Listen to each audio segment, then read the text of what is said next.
નમો લોહી સૌહરિહંતાણમ નમો લોહી સૌહૃદાનમ નમો લોહી સૌઆયર્યાન નમો લોહી સૌજયાનમ નમો લોહી સૌત્રિકાળવતી શ્રાવણમ ઓમકારમિંદુ સંયુક્ત નિત્યમ જયંતી યોગિના કામદમ ઔષધો છે ઓંકારાય નમો નમઃ મંગલમ ભગવાન મંગલમ ગૌતમોર્મિ મંગલમ કુંકુંદારી વિજેન્દ્રમોસુ મંગલમ નમઃ સમરિસારાય સ્વાનુભૂત્યા ચકાસ્તે સ્વભાવાય ભવાય સર્વા વિભાવ નિયુત નિરાકાર.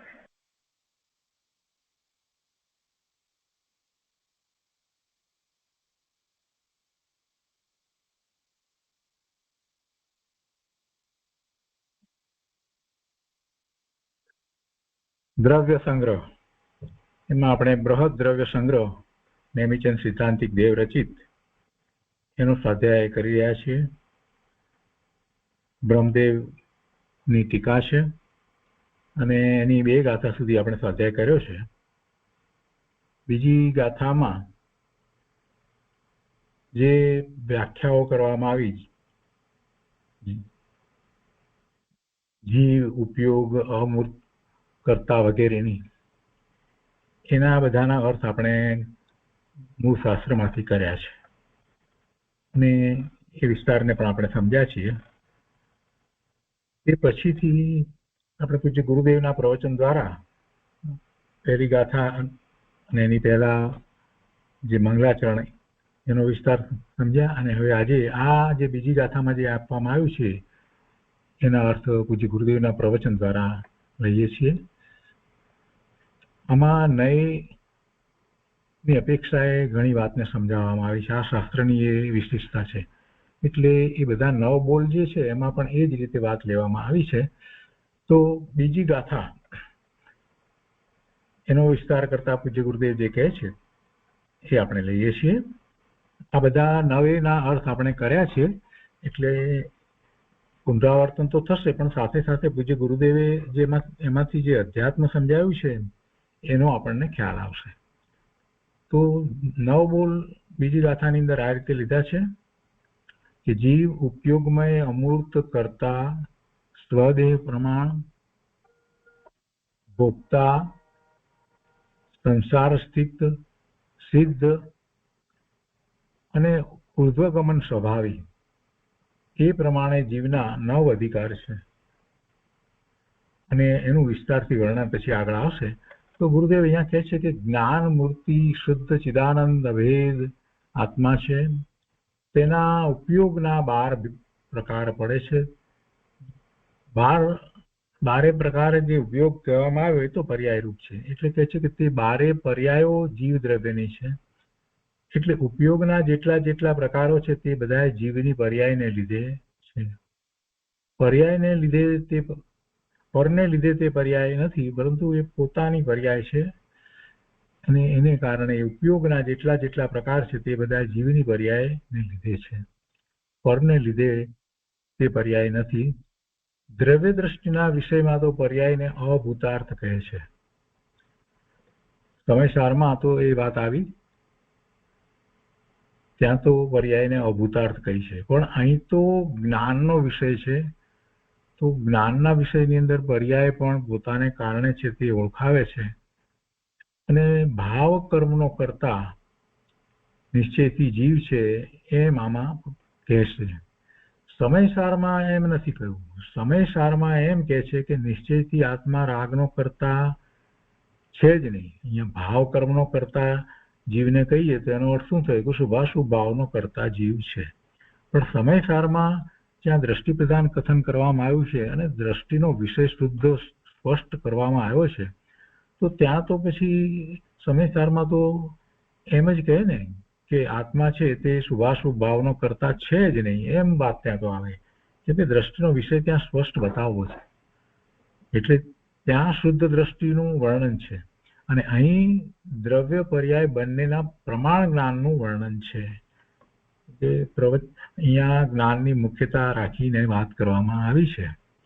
એટલે જીવ પોતાની પર્યાયરૂપ ભાવ કર્મનો કરતા નિશ્ચયથી છે એવું અહીંયા કહ્યું છે. ત્યાં નથી કહ્યું, સમયસારમાં નથી કહ્યું. સમયસારમાં ભાવ કર્મ એટલે શુભાશુભ ભાવ જે થાય એ જ એનું ભાવ કર્મ છે. તો એનો કરતા જીવને ત્યાં નથી કહ્યું. ત્યાં તો દ્રષ્ટિનો વિષય શુદ્ધ બતાવવો છે, કેમ કે પ્રયોજન એ છે કે કેવી રીતે હવે પુરુષાર્થ કરી અને પોતાના સ્વરૂપની દ્રષ્ટિ કરવી. એટલે સમયસાર જે આખો ગ્રંથ જે છે એ એની એ રીતે કહેવાયો છે કે જેથી જીવને પોતાના શુદ્ધ સ્વરૂપનું જ્ઞાન ભાન થાય અને એની મુખ્યતા રહે અને એનો સ્વીકાર કરી અને એનું લક્ષ્ય કરે અને એમાં એકાગ્રતા કરે. એટલે આખી વાત એ રીતે જ ત્યાં કહેવામાં આવી છે. પ્રવચનસારની અંદર એમ નથી. પ્રવચનસારમાં જ્ઞાન પ્રદાન કથન છે એટલે બધી વાત લેવાય છે, અને અહીંયા પણ બંને વાત લેવાય છે.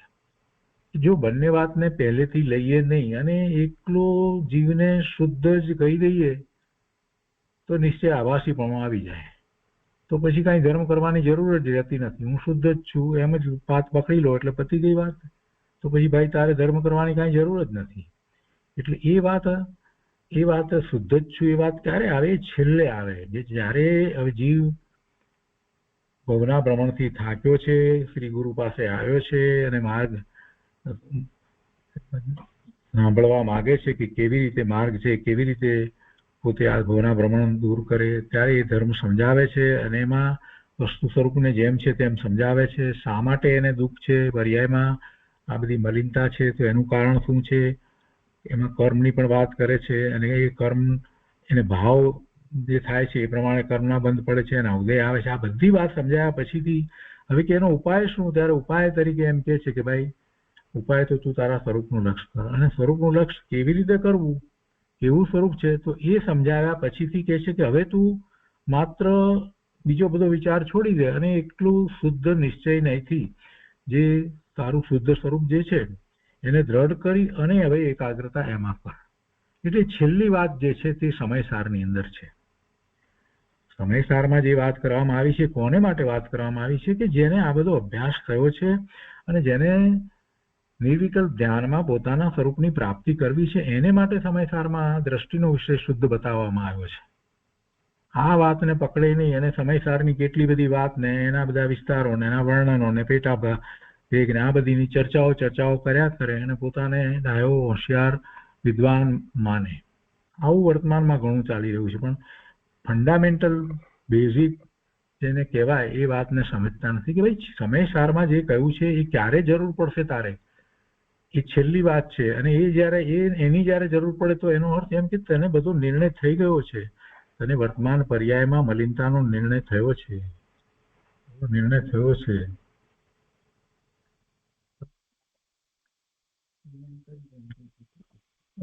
પૂછી જોઈ નાખી દે પડે.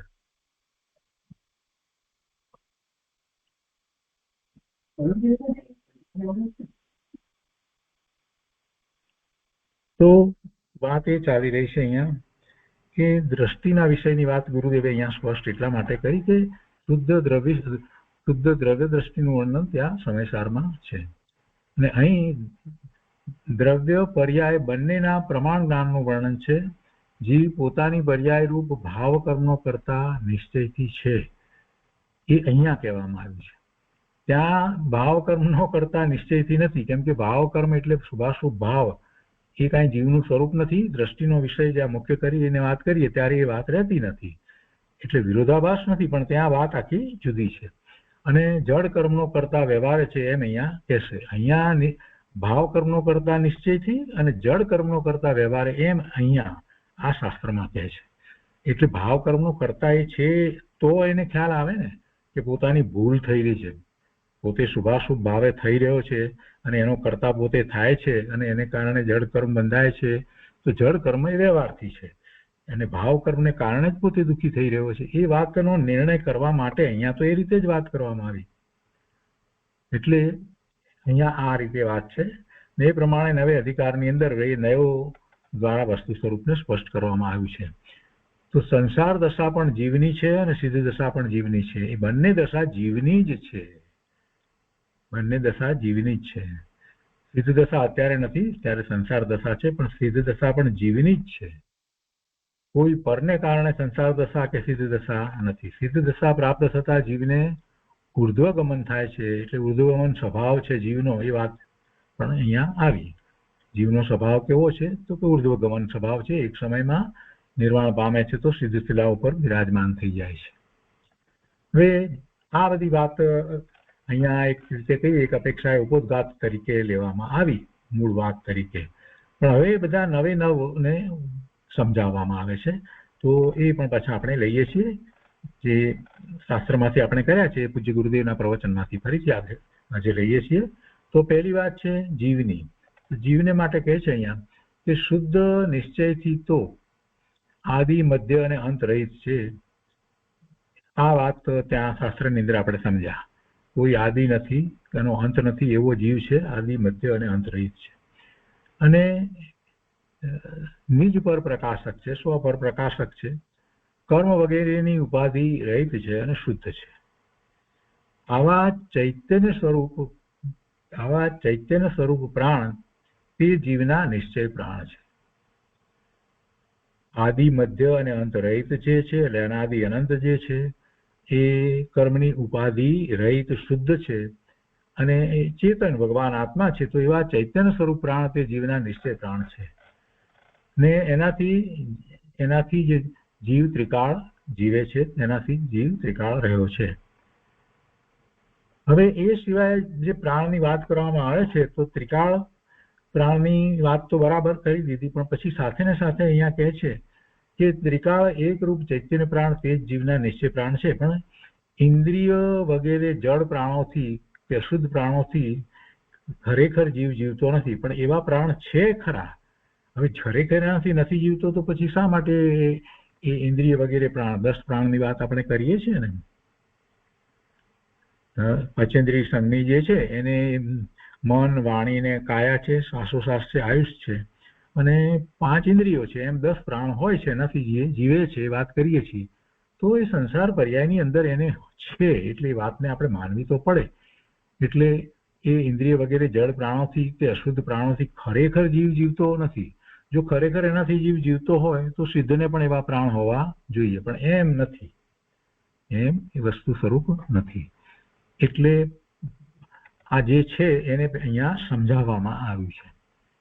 તો કહે છે કે જીવનો સ્વભાવ ત્રિકાળ સ્વ પર એટલે એવા એ શુદ્ધ પ્રાણોથી એ જીવે છે અને ત્યાર પછીથી કહે છે કે તારા પ્રાણ જે છે તેનાથી તું ત્રિકાળ જીવનારો છે, ચૈતન્ય પ્રાણથી જ જીવે છે અને આવા પ્રાણ જે છે તે સંસાર પર્યાયમાં છે.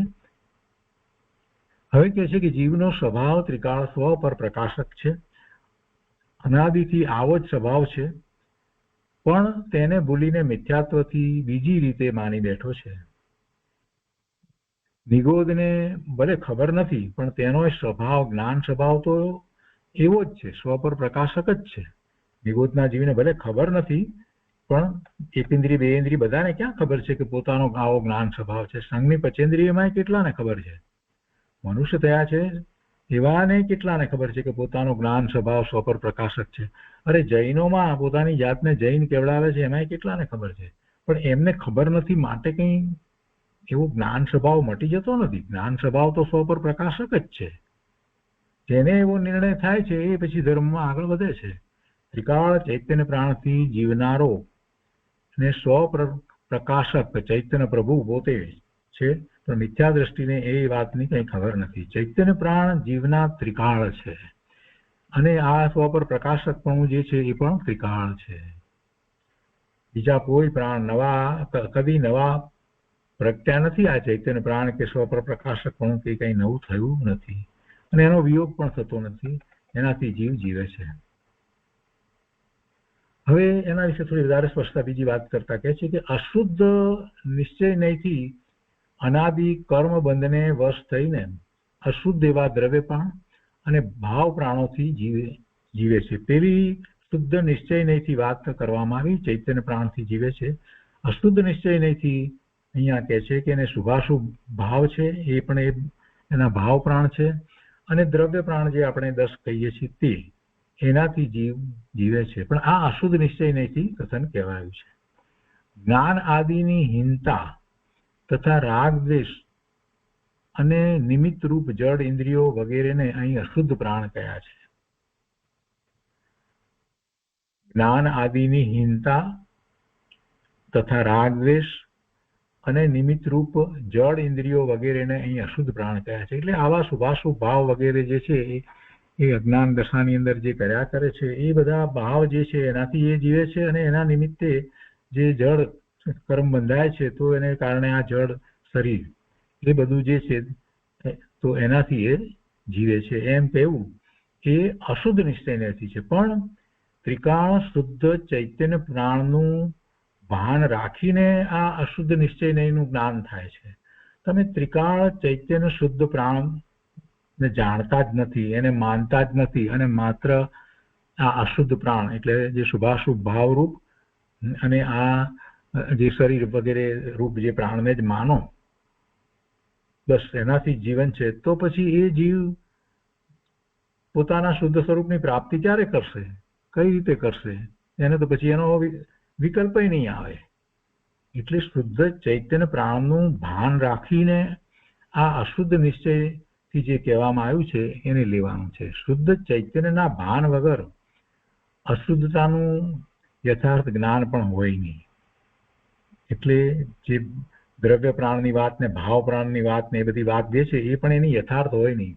શુદ્ધ નિશ્ચયથી પોતે ચૈતન્ય સ્વરૂપ ભગવાન આત્મા અને જ્ઞાન અપેક્ષાએ વિચાર કરીએ તો ઉપયોગ સ્વરૂપ અને સ્વ પર પ્રકાશક આ બધું જયારે એનો નિર્ણય જ નથી થયો તો પછી પોતે કોણ છે એનું ક્યાંથી જ્ઞાન ભાન થાય? અને પોતે કોણ છે એના જ્ઞાન ભાન વગર એ પોતાના સ્વરૂપની દ્રષ્ટિ ક્યાંથી કરશે?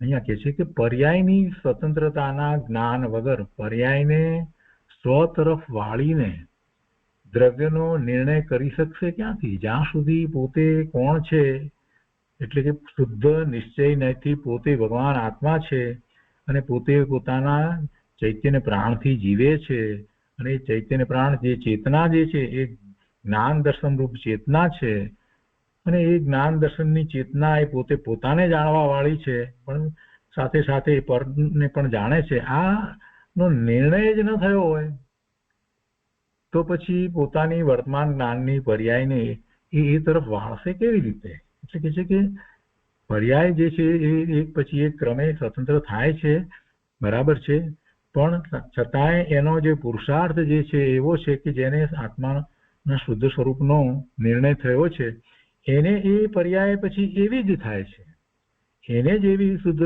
નિર્મળ પર્યાય થઈ શકે છે, એ તરફ એનો ઉપયોગ વળી શકે છે. પણ નિર્ણય વિના ઉપયોગ એ તરફ જાય કેવી રીતે? એટલે પર્યાયની સ્વતંત્રતાના જ્ઞાન વગર પર્યાયને સ્વ તરફ વાળીને દ્રવ્યનો નિર્ણય કરી શકાશે ક્યાંથી? મારી પર્યાય સ્વતંત્ર મારાથી છે, પરથી નથી. પરથી મારી પર્યાય થતી નથી. મારું પરિણમન અહીંયા પર્યાયને એટલે પરિણમનને લેવાનું છે કે મારું પરિણમન સ્વતંત્ર છે, મારાથી છે એવો નિર્ણય કરવાનો છે. એટલે હું શુદ્ધ છું અને એ પરિણમન મારું પરિણમન છે. અત્યારે વર્તમાન પર્યાયમાં જે પરિણમન જે થઈ રહ્યું છે એ પરિણમન મારું છે, પણ એમાં એ સ્વ આશ્રિત પરિણમન નથી, એમાં પરના લક્ષ્ય થતું પરિણમન છે. તો એવી એ પર્યાય એ જયારે સ્વનો નિર્ણય કરશે તો સ્વ તરફ વળશે. એટલે અને એ પરથી નથી. એમ પરથી ભિન્નતાનું ભાન કર્યું તેને યથાર્થ જ્ઞાન ક્યારે કહેવાય? કે જો પર્યાયને અંતર્મુખ કરી અને શુદ્ધ દ્રવ્યનો આશ્રય કરે તો પર્યાયની સ્વતંત્રતાનું જ્ઞાન સાચું કહેવાય. આ વાતને ગુરુદેવે અહીંયા લીધી છે. એમાં બધા શાસ્ત્રોના સારભૂત વાત કરી દીધી છે કે એ નિર્ણય એને થવો જોઈએ, અને એ નિર્ણય થાય તો પુરુષાર્થ ઉપડે ત્યારે પછી એ પર્યાય જે છે એટલે એના પરિણામ જે છે એવા જ થાય, અને એવા પરિણામ માટે એ પર્યાય સ્વસન્મુખ થાય. એટલે બીજી રીતે કહીએ તો ઉપયોગ એ સ્વસન્મુખ થાય ત્યારે એવી પર્યાય થાય છે. એટલે પોતે પોતાના પરિણામ જે છે પોતે જ કરી રહ્યો છે. એ વિભાવ ભાવે પરિણમે છે તો એ પોતાના પરિણામ છે, અને સ્વભાવ ભાવે પરિણમે તો એ પોતાના જ પરિણામ છે. પણ વિભાવ ભાવે પરિણમવું એ પોતાનો સ્વભાવ નથી, એ સમયની તત્કાલીન યોગ્યતા છે, માટે એવું પરિણમન થાય છે. અને એ વાત જાણ્યા પછીથી પોતે કોણ છે તો એ સમયસારમાં જે રીતે દ્રષ્ટિનો વિષય સ્પષ્ટ કહેવામાં આવ્યો છે એ શુદ્ધ નિશ્ચયથી વસ્તુ સ્વરૂપ જે છે એને જાણી અને એનું જ્ઞાન કરે છે. તો હવે એ જ્ઞાન કર્યું એ પછી પર્યાય જે છે તો એને જાણવા વાળી થઈ જાય છે. એને એ સ્વતંત્ર પર્યાયની વાત અહીંયા કરી છે. એટલે પરથી ભિન્નતાનું ભાન કર્યું તેને યથાર્થ જ્ઞાન ત્યારે કહેવાય. પછી પાછી વાત એ કરે છે કે એ એટલું માત્ર શબ્દ રૂપે જાણી લીધું કે શાસ્ત્ર દ્વારા જાણી લીધું એટલે યથાર્થ જ્ઞાન થઈ ગયું, પોતાને યથાર્થપણે જાણી લીધું, એમ નથી થતું. પણ એ પર્યાય ખરેખર અંતર્મુખ થઈ અને શુદ્ધ દ્રવ્યનો આશ્રય કરી અને પોતાના સ્વરૂપનું જ્ઞાન ભાન કરે એટલે સમ્યક તો પ્રગટ કરે છે, ત્યારે ખરેખર તો એને પોતાના સ્વભાવનું જ્ઞાન ભાન થાય છે અને એને ત્યારે સમજાય છે કે પોતાની નિર્મળ પર્યાય કેવી હોય છે, પોતાના પરિણામ નિર્મળ કેવા હોય છે, અને એ જ પર્યાયની સ્વતંત્રતા છે. અહીંયા આગળ કહે છે કે શુદ્ધ દ્રવ્યનો આશ્રય કરીને નિશ્ચય પ્રગટ કરે ત્યારે પૂર્વના જ્ઞાનમાં વ્યવહારનો આરોપ આવે છે, ત્યારે પછી વ્યવહારની વાત થાય. જેને એવો શુદ્ધ નિશ્ચય નથી, પોતાના સ્વરૂપનો નિર્ણય છે, એને માટે જ પછી શું વ્યવહાર છે એ સાચો વ્યવહાર કહી શકાય. એટલે કે છે કે ત્યારે પૂર્વના જ્ઞાનમાં વ્યવહારનો આરોપ આવે છે. પૂર્વે જે જ્ઞાન કર્યું છે એ બધું જે દેવગુરુ શાસ્ત્રની શ્રદ્ધા વગેરેની જે વાત જે કહેવામાં આવે સમ્યક કરવા માટે તો એ વ્યવહારથી છે એમ જે આપણે કહીએ છીએ, તો એ બધી વાત તો થાય છે. દેવગુરુ શાસ્ત્રની શ્રદ્ધા પણ જેને ખોટી છે, હવે એ તો ક્યાંથી આ બધું કરવાનું છે. તો અહીંયા આગળ કહે છે કે એટલે નિશ્ચય સહિતના વ્યવહારને સાચો વ્યવહાર કહેવાય છે. મૂળ વાત તો આ કરવી છે.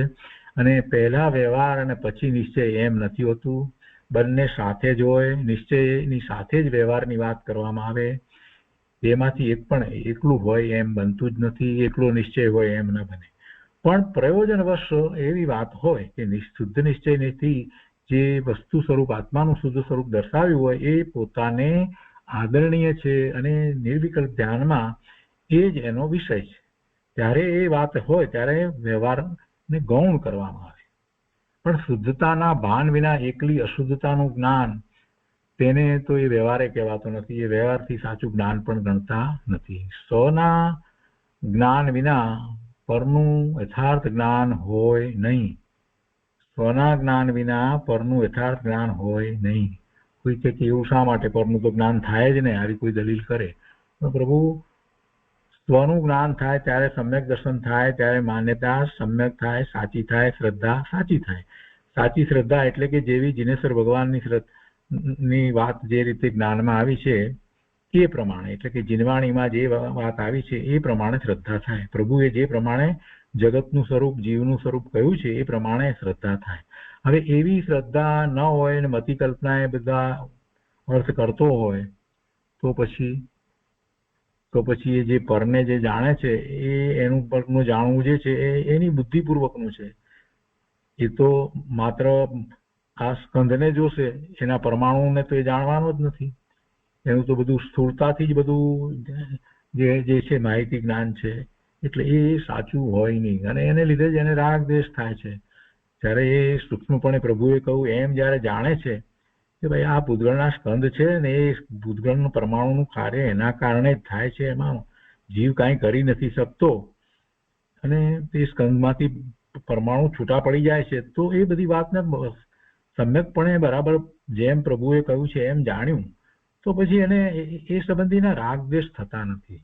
એને રાખવા, સંગ્રહ કરવા, પરિગ્રહ વધારવો એ પોતાને સુખનું કારણ છે, આ બધું રહેતું નથી. એ બધું ચાલ્યું જાય છે. એટલે એને પર સંબંધીનું જ્ઞાન જે છે ને એ પણ યથાર્થ ત્યારે જ થાય કે જ્યારે એને સમ્યક દર્શન થાય ત્યારે. એટલે સ્વને જાણ્યા વિના પરનું જ્ઞાન પણ સાચું હોતું નથી. કર્મને અને જીવની અશુદ્ધતાને નિમિત્ત નૈમિતિક સંબંધ છે. જો બીજી વાત છે અહીંયા, કર્મને અને જીવની અશુદ્ધતાને નિમિત્ત નૈમિતિક સંબંધ છે. જીવના અશુદ્ધ પરિણામ થયા, શુભાશુભ પરિણામ થયા એટલે કર્મનો બંધ પડ્યો, પણ એ કર્મના રજકણો જે છે ને એ તો પોતે પોતાની રીતે સ્વયં આવે છે, ભેગા થાય છે અને કર્મ રૂપે બંધાય છે. એ ઉદ્ગળ પરમાણુ છે. અને પરમાણુ અને જીવની પર્યાય એટલે જીવના ભાવ, એ બે વચ્ચે શું સંબંધ હોય? નિમિત્ત નૈમિતિક સંબંધ જ હોય. કાંઈ જીવ જે છે ચેતન એ પોતાના ભાવ દ્વારા કર્મના રજકણોને પકડે, ખેંચે એવું તો બની શકે નહીં, કેમ કે જીવ ત્યાં સુધી પહોંચતો જ નથી. આ જે પૂતગળ પરમાણુ જે કર્મ તરીકે થવા અને કર્મ તરીકે બંધાવવાને યોગ્ય જે છે એવી કારણ વળગણા જે આપણે કહીએ છીએ તો એને જીવ પકડીને ખેંચીને કઈ લાવી શકતો નથી કે એને પકડીને ખેંચીને દૂર કરી શકતો નથી. એ આપોઆપ બંધાય છે ને આપોઆપ છૂટે છે. એ વખતે જીવના ભાવ જે છે એ વખતે એને માટે નિમિત્ત કારણ થાય છે. એટલે એ બે વચ્ચે નિમિત્ત નૈમિત્તિક સંબંધ છે. માટે દ્રવ્ય પ્રાણ અને ભાવ પ્રાણ બંનેને અશુદ્ધ નિશ્ચયમાં અહીં લઈ લીધા છે.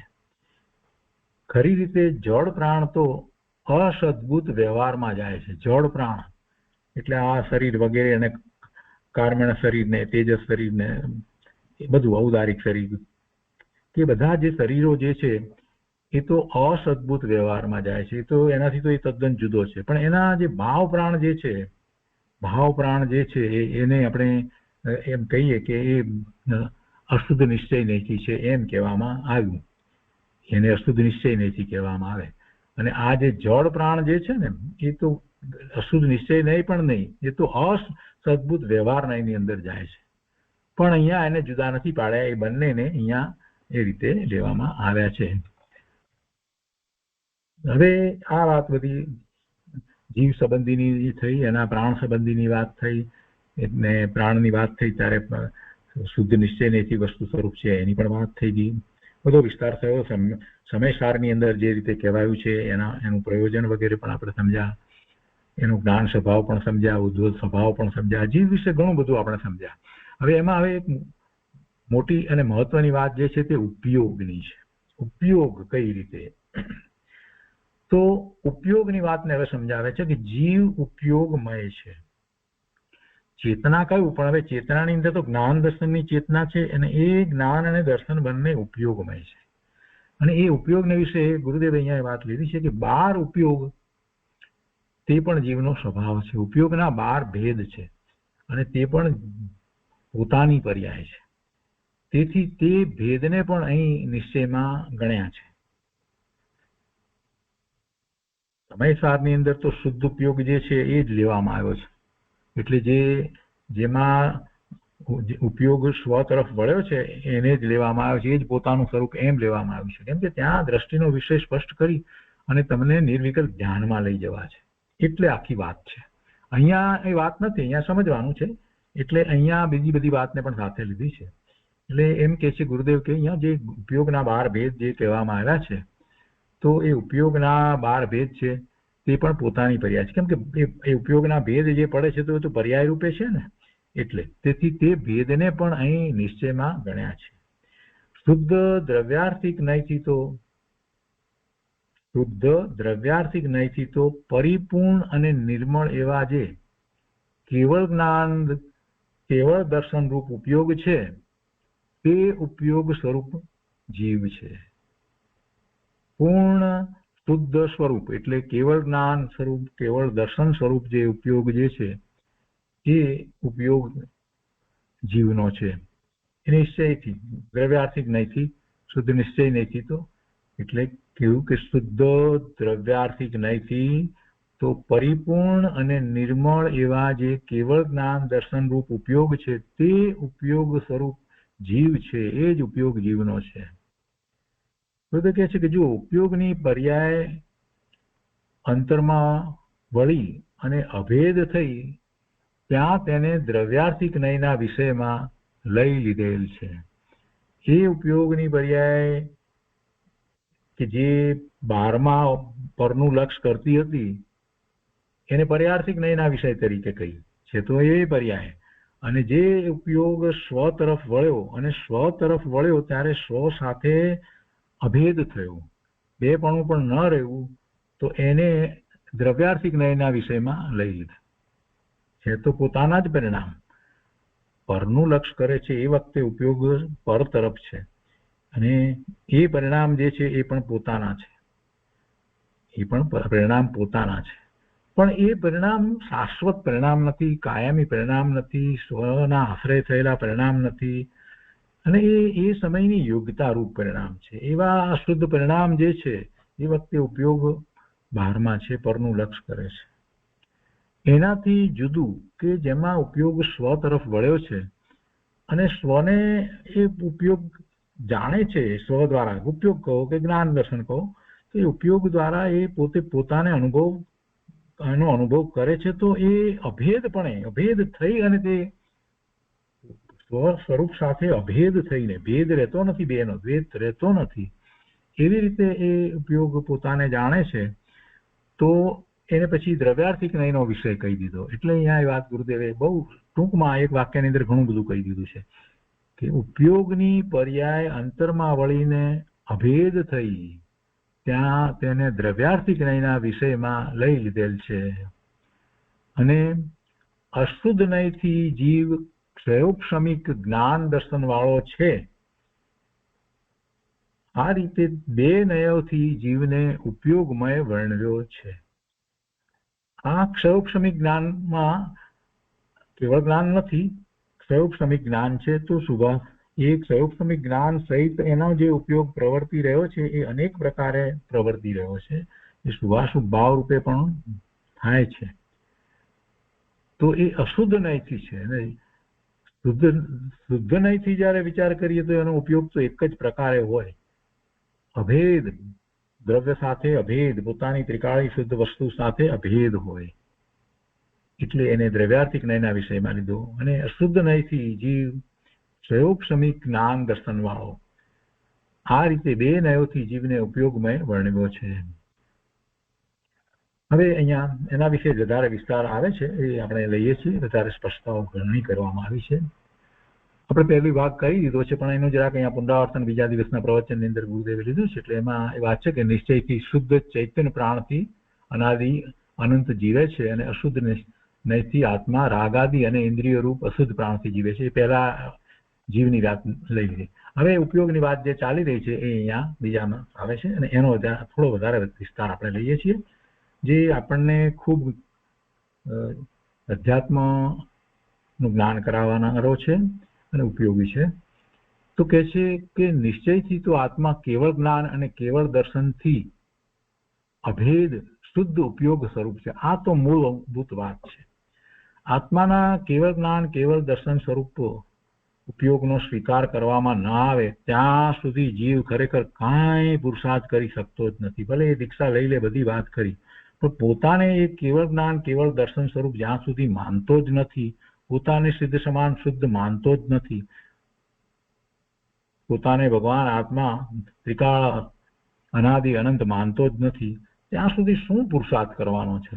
નકામાનો વિકલ્પો કયા કરે છે, અને બાકી જે શરીરની ક્રિયા જે છે એમાં મારાપણું કરે છે.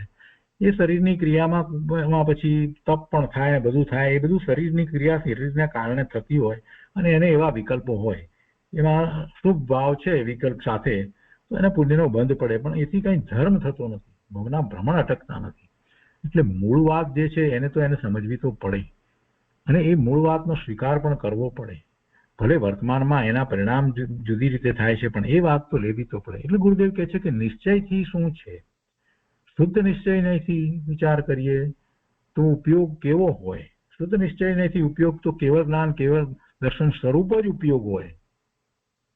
પરનું લક્ષ કરી અને જે માહિતી જ્ઞાન પ્રાપ્ત કરે, શાસ્ત્રનો અભ્યાસ કરે, એવો ઉપયોગ થયો હોય એ પણ નહીં. નિશ્ચયથી વાત કરીએ છીએ તો શુદ્ધ નિશ્ચયથી તો આત્મા કેવળ જ્ઞાન અને કેવળ દર્શનથી અભેદ શુદ્ધ ઉપયોગ સ્વરૂપ છે. કેમ કે એ વખતે જે ઉપયોગ જે છે ને એમાં તો બે પણ રહેતું નથી. એ ઉપયોગ તો એવો છે કે પોતાના સ્વરૂપમાં સ્થિરતા થઈ ગઈ છે, એટલે હવે ઉપયોગ પલટતોય નથી. એવો એ ઉપયોગ છે, પોતાને જ અનુભવ્યા જ કરે છે. એ તો 13મા ગુણસ્થાનની વાત છે. એવો ઉપયોગ જે છે ને એ જ વસ્તુ સ્વરૂપ છે, એ જ પોતાનું સ્વરૂપ છે. આ નિર્ણય છે, આવો નિર્ણય કરી અને પુરુષાર્થ કરવાનો છે. એટલે શુદ્ધ નિશ્ચય નહીં તો આત્મા કેવળ જ્ઞાન અને કેવળ દર્શનથી અભેદ શુદ્ધ ઉપયોગ સ્વરૂપ છે. અને હવે બીજી વાત સાથે લે છે કે અશુદ્ધ નહીંથી, કેમ કે બીજી વાત સાથે ન લેવામાં આવે તો ધર્મ કરવાની જરૂર જ ન પડે, કે અમે તો બસ કેવળ જ્ઞાન સ્વરૂપ જ છીએ એમ કરીને બેસી જશે તો શું થવાનું છે? એમ વાત પાછી આગળ વધશે નહીં. એને પાછો સાથે નિર્ણય તો કરવો પડશે ને કે ભાઈ વર્તમાનમાં પોતાનો ઉપયોગ કેવો છે, શું થઈ રહ્યું છે, પોતે શુભાશુભ ભાવે થઈ રહ્યો છે, કર્મના બંધ થઈ રહ્યા છે, પોતે દુઃખી થઈ રહ્યો છે. આ બધી વાત એને સ્વીકારવી તો પડશે ને. એટલે બીજો ઉપયોગ તો એને લેવો તો પડશે જ. એટલે અહીંયા કહે છે કે અને અશુદ્ધ નહીંથી ક્ષયોક્ષમિક જ્ઞાન દર્શન વાળો છે. ઉપયોગ તો જ્ઞાન દર્શનના ઉપયોગ હોય છે ને, એટલે જ્ઞાન દર્શનની જ વાત આવે ને એમ. એટલે અશુદ્ધ નયથી ક્ષયોક્ષમિક જ્ઞાન દર્શન વાળો ઉપયોગ છે.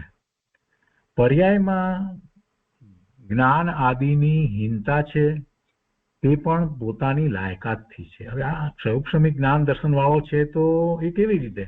તો કે ભાઈ એમાં પોતાની લાયકાતથી છે. કોઈએ એને એવો કર્યો છે એમ નથી. કોઈ વિધાતાએ એને એવા લેખ લખ્યા છે એટલે એને જ્ઞાનની હીનતા છે એવી કોઈ વાત નથી.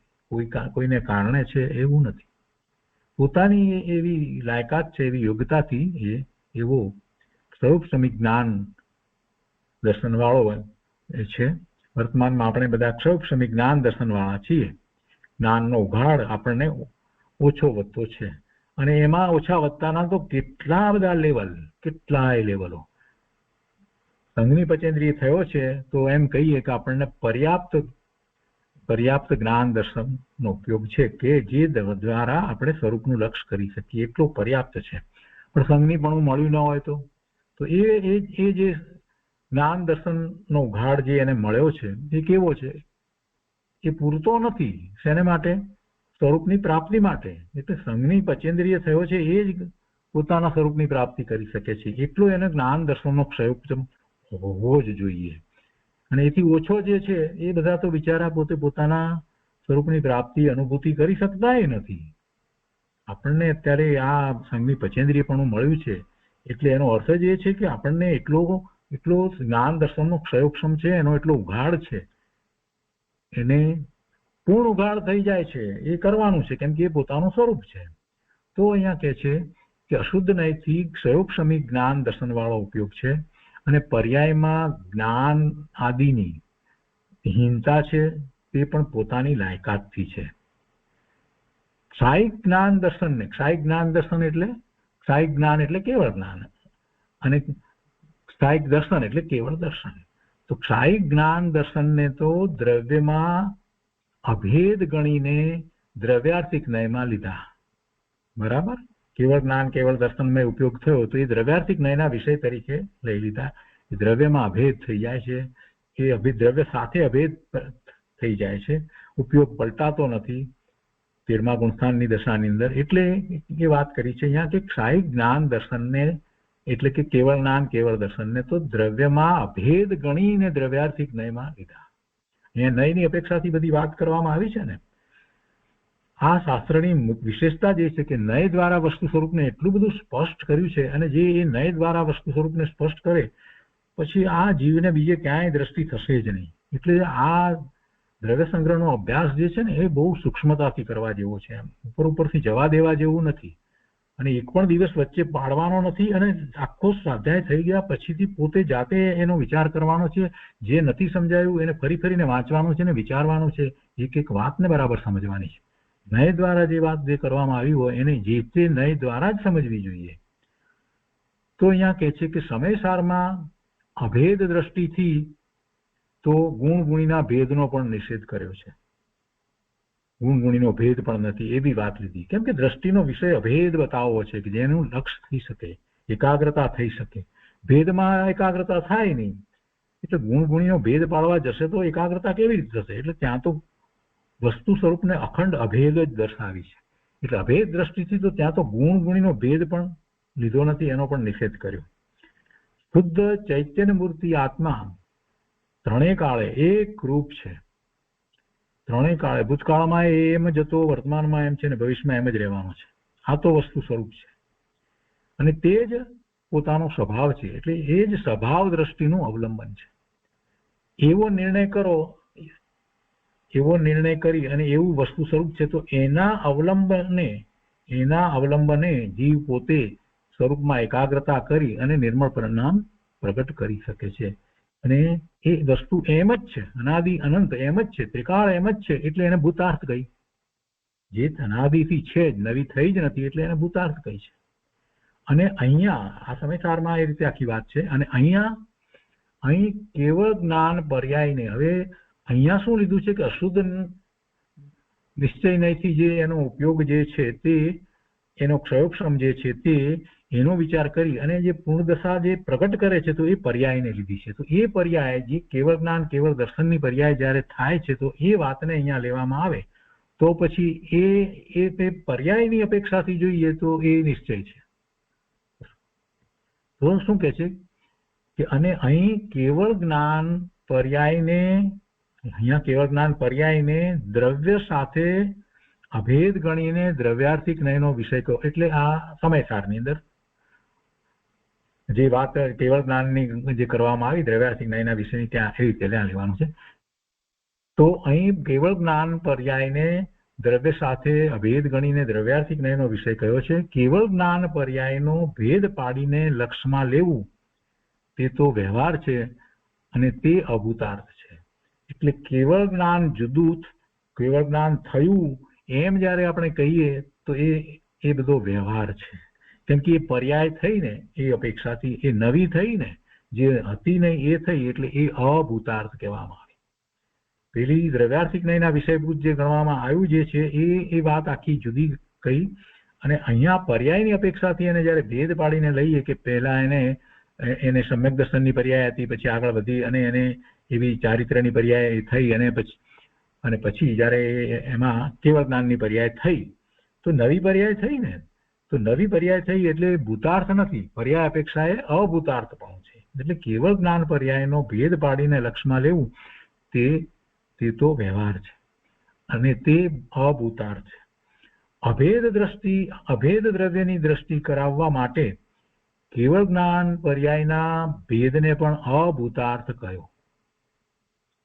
હવે આવો આને અભૂતાર્થ ન કહીએ તો પેલો એક વિષય બનતો નથી. અભેદ દ્રવ્ય જે છે એની દ્રષ્ટિ કરાવવી છે તો આ એક સમયની જે કેવળ જ્ઞાનની પર્યાય પછી બીજા સમય એવી ભલે એક પછી થાય તો પણ એ પર્યાય નિર્મળ પર્યાય થઈ રહી છે છતાં પણ એ નિર્મળ પર્યાય કેટલી થાય એક સમયની એક એટલે કેટલી એની એવી અસંખ્ય પર્યાયો જ્યારે થઈ રહી છે તો એ તરફ લક્ષ થઈ શકતું નથી. પર્યાયનું લક્ષ કરી અને નવી પર્યાય શુદ્ધ પર્યાય થતી નથી. એટલે દ્રષ્ટિનો વિષય જ્યારે બતાવે છે ત્યારે એને અભેદ બતાવવો છે તો અભેદ દ્રવ્યની દ્રષ્ટિ કરાવવા માટે કેવળ જ્ઞાન પર્યાયના ભેદને પણ અભૂતાર્થ કહ્યો. અને પર્યાય છે એ અપેક્ષા એ પણ અભૂતાર્થ છે. નવી પર્યાયો એવી ને એવી થયા કરે છે તો પણ એ અભૂતાર્થ છે. કોઈ અપેક્ષાએ તો એ કેવળ જ્ઞાનની પર્યાય નવી થાય છે એ બધી એક્ઝેક્ટ એક સરખી નથી હોતી, એ પણ જુદી જુદી છે. અભેદ સ્વભાવને મુખ્ય કરીને તેને જ ભૂતાર્થ કહ્યો. ત્યાં જે ભૂતાર્થ કહેવામાં આવ્યો સમયસારની અંદર જ્યારે ત્યાં કહેવામાં આવ્યો ત્યારે એ કેવળ જ્ઞાન એને સ્વભાવ તરીકે લીધો. એની પર્યાય નવી થઈ એમ નથી લીધું, એ ત્રિકાળ સ્વભાવ તરીકે લીધો. એટલે અભેદ સ્વભાવને મુખ્ય કરીને તેને જ ભૂતાર્થ કહ્યો અને તે જ દ્રષ્ટિનો વિષય છે. અહીં તો કેવળ જ્ઞાન પર્યાયને દ્રવ્યની સાથે અભેદ ગણીને દ્રવ્યાર્થિક નયનો વિષય ગણ્યો છે અને જે મલિન અધૂરી પર્યાય છે તે અશુદ્ધ નયનો વિષય છે. એટલે અહીંયા જે પર્યાય જે છે એ દ્રવ્યના લક્ષ કરવા વાળી જે પર્યાય થઈ છે તો એ રીતે અહીંયા વાત કરે છે કે અહીં તો કેવળ જ્ઞાન પર્યાયને દ્રવ્યની સાથે અભેદ ગણી અને દ્રવ્યાર્થિક નયનો વિષય ગણ્યો છે અને જે મલિન અધૂરી પર્યાય છે તે અશુદ્ધ નયનો વિષય છે. ઓછી જ્ઞાન દશા હોય તો પણ પોતાની પર્યાય છે પણ તેનો અસલી સ્વભાવ નથી માટે તેને અશુદ્ધ નયનો વિષય કહ્યો. આ મતિ જ્ઞાન વગેરે જે છે એ પણ જ્ઞાનની જ પર્યાય છે, એ જીવની પર્યાય છે અને એ કંઈક કોઈ પરના કારણે થાય છે એમ પણ નથી. મતુશ્રુત અવધિ મનોપરિજ્ઞાન કે ચક્ષુ દર્શન અચક્ષુ દર્શન અવધિ દર્શન એ બધા ઉપયોગ છે જ્ઞાન દર્શનના ઉપયોગ એવી પર્યાય છે. તો એ બધા ઉપયોગ પોતાના કારણે થાય છે. એને મતિ જ્ઞાન છે એ જ્ઞાનની પર્યાય શ્રુત જ્ઞાન છે, અવધિ જ્ઞાન છે, મનોપરિજ્ઞાન છે અને કેવળ જ્ઞાન છે. એ બધી પર્યાયની અપેક્ષાથી જયારે વિચાર કરીએ છીએ તો એ કોની છે, કોના કારણે છે, પોતાની છે ને પોતાના કારણે છે. એવી જ રીતે દર્શનની અંદર આપણે લઈએ છીએ તો ચક્ષુ દર્શન, અચક્ષુ દર્શન, અવધિ દર્શન અને કેવળ દર્શન તો એ બધા ઉપયોગ જીવના પોતાના કારણે થાય છે. કર્મના કારણે કે ઇન્દ્રિયના કારણે તે થયા નથી. અને મતિ જ્ઞાનની વાત કરીએ તો એમાં પણ પછી અવગ્રહ, ઈહા, હવાય, ધારણા એ દરેક ભેદ પણ જીવની પોતાની પર્યાયના કારણે છે, એ કંઈ પરને કારણે નથી. કૃત જ્ઞાનના પછી એમાં આગળ આવે છે 20 બોલ એ પર્યાય જ્ઞાન પર્યાય સમાસ વગેરે આવે છે, તે પણ જીવની પોતાની પર્યાયથી છે રચાયા છે. એ પ્રમાણે ઉપયોગના જેટલા પ્રકાર છે એ બધા જીવના પરિણામ છે, જીવની પર્યાય છે, બધા એના જ પરિણામ છે. આ ઉપયોગ સંબંધીની આખી વાત છે. ઉપયોગને આપણે સમજી રહ્યા છીએ કે ઉપયોગ કઈ રીતે છે, જ્ઞાન દર્શનનો ઉપયોગ કઈ રીતે છે, અને એનું જ્યાં સુધી આપણને સ્પષ્ટ ભાન ન થાય ત્યાં સુધી આપણે એ ઉપયોગને સ્વ તરફ કેવી રીતે વાળીએ, એટલે આ બધું આપણે સમજવું જરૂરી છે. તો મતિ જ્ઞાન વગેરે ઉપયોગ છે તે તારી જ પર્યાય છે, પરને લીધે તારો ઉપયોગ નથી. મૂળ વાત આ સમજવાની છે. કોઈ મારા ઉપયોગને પલટે છે એમ પણ નથી. ઉપયોગ મારો પલટાય છે તો એમાં મારો જ દોષ છે. મારો ઉપયોગ સ્વ તરફ ન રહે અને પર તરફ રહ્યા જ કરે એ દોષ મારો છે, કોઈ બીજાને કારણે નથી. પેલું જેના તરફ મારું લક્ષ્ય જાય છે એ મને કઈ એમ કહેતું નથી. સામાન્ય રીતે લોકોને એમ છે કે ભાઈ હવે શું થાય, એ બધી એવી વાત આવી એટલે અમે બધી પછી એમાં આવી ગયા. એમ ભાઈ ક્યાં છે? એ તારો એવો ઊંધો પુરુષાર્થ એટલે તું એની વાતમાં આવી ગયો, ને તું શું કરે એની વાતમાં આવે, બીજે બધે તો તારું ડાપણ ચાલે છે. તો એવી રીતે જીવને પરનું લક્ષ્ય થાય છે અને પછી એમાં ને એમાં આગળ વધી જાય, અને પછી કેટલીક વખત તો એટલા બધા અશુભ ભાવે થઈ જાય વિચારમાં ને વિચારમાં. આ બધું કોણ કરાવે છે? કોઈ પેલું પર કરાવતું નથી, એ સંયોગ કરાવતો નથી, એ એને પોતાને કારણે થાય છે. એનો ઉપયોગ એવો કેમ થાય? એવો અશુભ ભાવરૂપ ઉપયોગ જયારે થઈ જાય છે તો એ કોને કારણે થાય છે? કોઈ કરાવે છે? કોઈ કરાવતું નથી. એ પોતાનો દોષ છે. મતિ જ્ઞાન વગેરે ઉપયોગ છે તે તારી જ પર્યાય છે, પરને લીધે તારો ઉપયોગ નથી. આ ઇન્દ્રિયો આ છે, આંખથી જે જોયું માટે મારો મને એનું જ્ઞાન થયું ને એવો ઉપયોગ થયો. અરે પ્રભુ, એ આંખ શું કરે? જ્ઞાન તારું છે કે પરનું છે? વિષય જે છે એ પરનો વિષય છે, ને પરના વિષયનું જ્ઞાન તારી પર્યાયમાં થઈ રહ્યું છે, ઉપયોગ તારો છે. અને એ ભાવ ઇન્દ્રિય એ તારી છે, એ તારા જ્ઞાનની પર્યાય છે. એ સમયની એવી પર્યાય થાય છે, અને એને માટે જવાબદાર બીજો કોઈ નથી, તું જ છો. તને એ તરફનો રસ પડે છે એટલે તું એનું જ્ઞાન કરે છે, અને પછી એમાં એની સાથે જોડાઈ અને શુભાશુભ ભાવે થાય છે. કોઈ બીજું કરાવતું નથી. એ વાત આમાંથી આપણે સમજવાની છે કે મતિ જ્ઞાન વગેરે ઉપયોગ છે તે તારી જ પર્યાય છે, પરને લીધે તારો ઉપયોગ નથી. પર્યાય પોતાની છે, પણ પર્યાયના આશ્રય શુદ્ધતા થતી નથી. પર્યાયના આશ્રય શુદ્ધતા થતી નહીં. અરે એટલે સુધી કે કેવળ જ્ઞાનની પર્યાય થઈ છે, તો એ પર્યાયના આશ્રય પછી નવી નવી કેવળ જ્ઞાનની પર્યાય પ્રગટ થતી નથી. એ દ્રવ્યના આશ્રય જ થાય છે. એટલે પણ પર્યાયના આશ્રય શુદ્ધતા થતી નથી, પર્યાયના આશ્રય બીજી પર્યાય થતી નથી. તેથી પર્યાયને અભૂતાર્થ કહીને શુદ્ધ અભેદ દ્રવ્યનો આશ્રય કરાવ્યો છે. ક્યાં? સમયસારની અંદર એ રીતે આખી વાત છે. અહીંયા બંને વસ્તુને સમજાવવામાં આવી છે, બંને વસ્તુને લીધી છે. અને અહીંયા પર્યાય જે છે, શુદ્ધ પર્યાય જે છે, એને નિશ્ચયનો વિષય પણ કહી દીધો છે. અને ત્યાં નથી કહ્યો. સમયસારની અંદર જે વાત જે છે તે આખી જુદી વાત લેવામાં આવી છે. તો અહીંયા હવે કહે છે છેલ્લે કે જીવ પોતે ઉપયોગમય છે. સૌથી પહેલી વાત એ છે, પહેલો તો એનો સ્વીકાર કરવો. ઉપયોગ શેનો છે? જ્ઞાન દર્શનનો ઉપયોગ છે. જ્ઞાન દર્શન શું છે? જીવની ચેતના છે.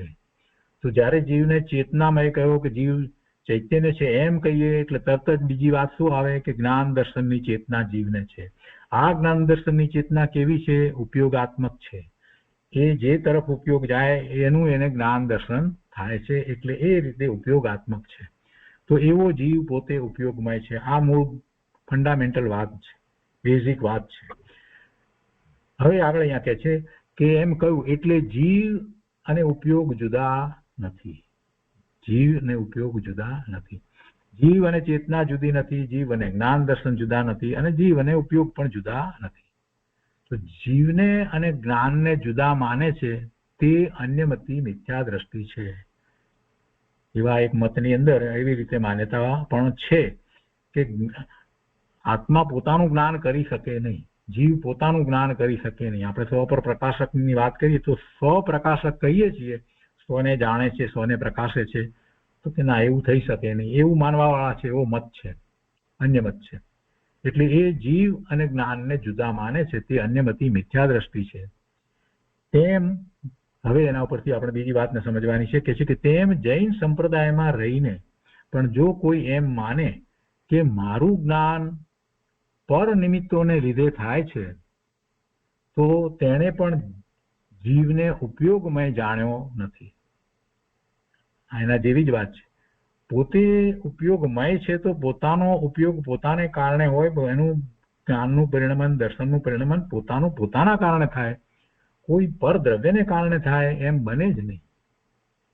તો મારું જ્ઞાન, મારું દર્શન એ પર નિમિત્તોને આધીન ના હોય નહીં, ત્રણ કાળમાં બને નહીં. મારું જ્ઞાન પર નિમિત્તોને લીધે થાય છે એમ જો માને તો એ જીવ એ ઉપયોગને જાણતો નથી, એને ઉપયોગને જાણ્યો નથી. પણ એમ જયારે એ માને છે તો પછી અનેક રીતે એની ભૂલો થાય છે. એ ગુણ ગુણીને જુદા માન્યા છે તેથી પણ એ મિથ્યા દ્રષ્ટિ છે. જે ગુણ, જ્ઞાન, દર્શન, જે ગુણ છે એ અને જે ગુણી એવો જીવ અથવા આત્મા, એ બે એક રૂપ છે, એ એક જ છે, જુદું નથી. એ ભેદ પાડીને સમજાવવામાં આવ્યું છે. તો જ્ઞાન અને દર્શનને જ આત્મા ન માનતા, જ્ઞાન દર્શનને જીવથી જુદા માનવામાં આવે, એનો અર્થ શું થયો? એને ગુણ ગુણીનો ભેદ પાડ્યો, ગુણ ગુણીને જુદા માન્યા છે. અને એવા ભેદરૂપ જ એની દ્રષ્ટિ રહે છે, એ ભેદરૂપ જ દ્રષ્ટિ રાખી છે, ભેદરૂપ જ એની શ્રદ્ધા જે છે એ સ્વરૂપની પ્રાપ્તિ ક્યાંથી કરશે? અને એવી જ એકાંત માન્યતા લઈને જે બેઠો છે, ગુણ ગુણીને જુદા જ માને એવી એકાંત માન્યતા રાખે, તો એ તો એકાંત મિથ્યા દ્રષ્ટિ છે. આ બધી વાતને આપણે સારી રીતે સમજવાની છે. બહુ સુંદર વાત છે.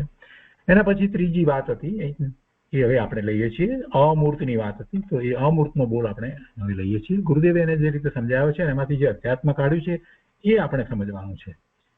અમૂર્તપણાને તો આપણે સમજ્યા છીએ, જયારે સ્વાધ્યાયમાં લીધું ત્યારે અમૂર્તપણું કઈ રીતે છે સમજીએ છીએ.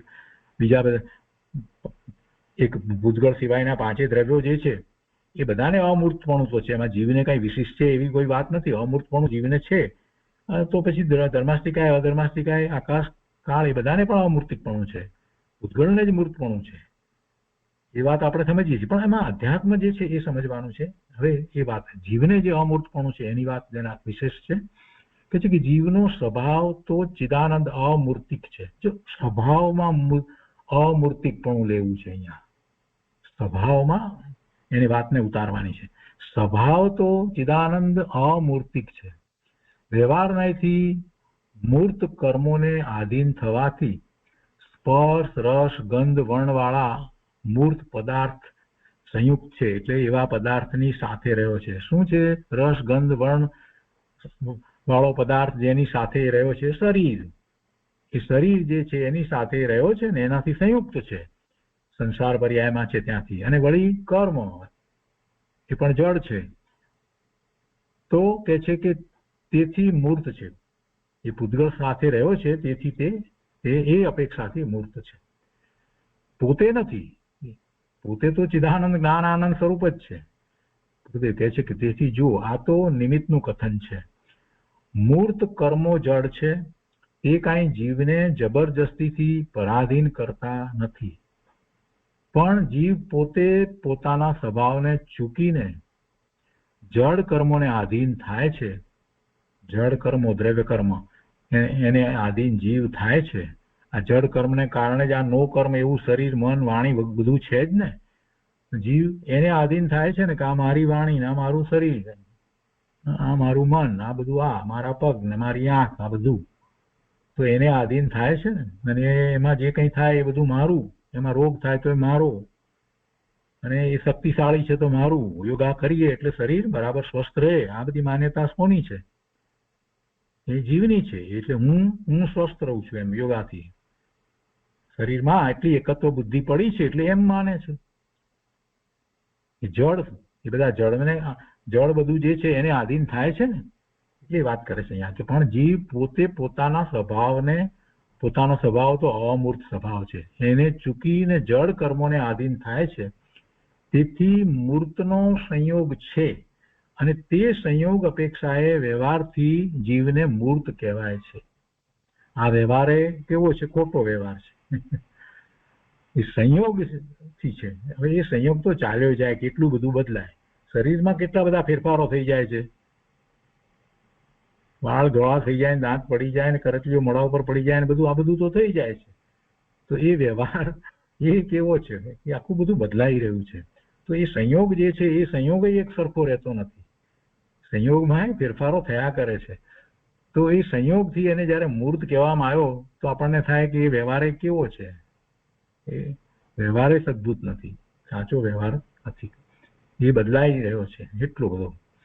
કર્મો મને હેરાન કરે છે, કર્મને કારણે હવે આ શરીરમાં આવી રીતે થયું, તેમ થયું, ખોડખાપણ છે, આ બધી એ બધી ઊંધી માન્યતા કરીને પોતે પોતાને મૂર્ત કર્મને આધીન પોતે થઈ જાય છે. પોતે એ નથી એ થઈ જાય છે.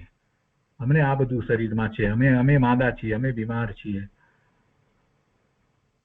મને ડાયાબિટીસ છે. અરે ભાઈ, ડાયાબિટીસ તને ન હોય, તું ભગવાન આત્માને વળી ડાયાબિટીસ ક્યાંથી થયું? મને કેન્સર, તને કેન્સર ક્યાંથી થયું? બધું શરીરમાં જે છે એ બધું પોતાને માને છે. એટલે એનો અર્થ શું થયો? એનો અર્થ શું થયો કે પોતે અમૂર્ત છે અને જાણીને પોતે મૂર્ત ભાવે પોતે થાય છે. મૂર્ત ભાવે થવું એ જીવની ભૂલ છે. મૂર્તપણું જીવને છે નહીં. એટલે વ્યવહારથી જે મૂર્તપણું કહ્યું છે તો એ સંયોગને કારણે કહેવામાં આવ્યું છે. અને એ સંયોગને પોતાથી જુદો જાણવાને બદલે એ સંયોગને પોતામાં માની અને જીવ પોતે એવા ભાવે થાય છે. અને જ્યાં સુધી એવા ભાવે થાય છે ત્યાં સુધી એ આત્માની પ્રતીતિ કરી શકતો જ નથી. કર્મો મને હેરાન કરે છે એવી ઊંધી માન્યતા કરીને પોતે મૂર્ત કર્મોને આધીન થાય છે. અને તે અપેક્ષાએ આત્માને વ્યવહારથી મૂર્ત કહ્યો છે. પણ કઈ આત્મા અમૂર્તિક મટી અને મૂર્ત થઈ જતો નથી. એ તો અમૂર્તિક જ છે. શરીર સાથે રહેવાથી એ કઈ મૂર્તિક થઈ જાય એવી તો કોઈ વાત નથી. જળ કર્મ જે છે તો એ કર્મ નિમિત્ત છે અને તે મૂર્ત છે. એ પૂતગળ પરમાણુ છે, એનો સ્કંદ છે, એટલે એ મૂર્ત છે. તેથી તે નિમિત્તની અપેક્ષાએ જીવને વ્યવહારથી મૂર્ત કયો છે. એ પણ સંયોગ સંબંધ છે એનો. સંસાર પર્યાયમાં છે ત્યાં સુધી એવો સંયોગ સંબંધ છે. સિદ્ધની પર્યાયમાં જાય છે તો પછી એવો સંયોગ હોતો જ નથી. એટલે કે છે કે તથાપી જીવ પોતાના અસલી સ્વભાવથી તો ત્રિકાળ અમૂર્ત છે. અને ત્રિકાળ અમૂર્ત હોય તો પછી ઇન્દ્રિયોથી દેખાય નહીં, જણાય નહીં, ખ્યાલમાં ના આવે. ઇન્દ્રિયોથી અગમ્ય છે, ઇન્દ્રિયનો વિષય જ નથી. જળ ઇન્દ્રિયોથી તો અગોચર છે. આ જળ ઇન્દ્રિયો, આંખ, કાન, નાક, આ બધું જે છે જીભ, એનાથી કઈ આત્મા જણાય એવો નથી. તો એ રીતે આ બોલ થયો, અમૂર્તનો બોલ થયો. એ પછી આગળના બોલ આપણે પૂજ્ય ગુરુદેવે જે રીતે સમજાવ્યા છે અને એમાં જે અધ્યાત્મ છે એની વાત આપણે વધારે લઈશું. તો આજનો સ્વાધ્યાય અહીંયા સુધી રાખીએ છીએ.